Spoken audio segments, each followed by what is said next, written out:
क्या आपने कभी सोचा कि अल्लाह ने कायनात को 6 दिनों में ही क्यों बनाया, जबकि वो तो सिर्फ कुन फैकून, बी एंड इट इज कहकर हर चीज को पल भर में पैदा कर सकते थे।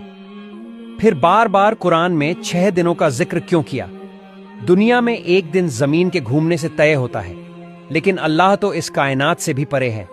सूरह अस-सजदा में कुरान कहता है, अल्लाह वही है जिसने आसमान और जमीन और जो कुछ उनके दरमियान है 6 दिनों में पैदा किया, फिर वो अपने अर्श पर कायम हुआ।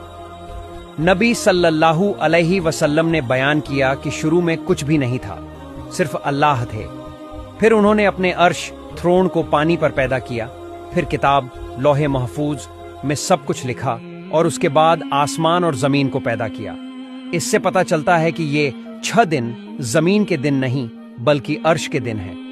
आइंस्टीन के रिलेटिविटी के सिद्धांत के मुताबिक भारी चीजों के पास वक्त धीरे चलता है, जैसे ब्लैक होल या सूरज के पास।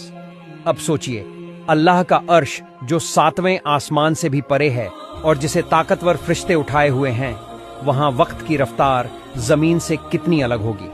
अब इसे साइंस से मिलाते हैं। कायनात की उम्र साइंस के मुताबिक 13.8 अरब साल है। अगर ये 6 अर्श के दिन हैं तो एक अर्श का दिन लगभग 2.3 अरब साल होगा। और कुरान में जमीन के लिए कहा गया कि वो 2 दिनों में पैदा हुई, यानी 2.3 अरब x2 बराबर 4.6 अरब साल। और साइंस भी यही कहता है कि जमीन की उम्र 4.6 अरब साल है। क्या ये महज इत्तेफाका है या अल्लाह का प्लान?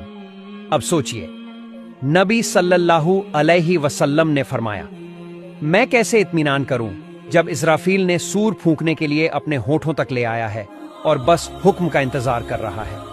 हदीस। ये बात 1447 साल पहले कही गई थी, मगर अगर वो अर्श का वक्त था तो अल्लाह के हिसाब से ये तो अभी के कुछ लम्हात ही होंगे। क्या 6 दिनों की ये कहानी हमें बता रही है कि 7वां दिन कयामत का दिन हो सकता है? क्या हम अल्लाह के वक्त के आखिरी किनारे पर खड़े हैं?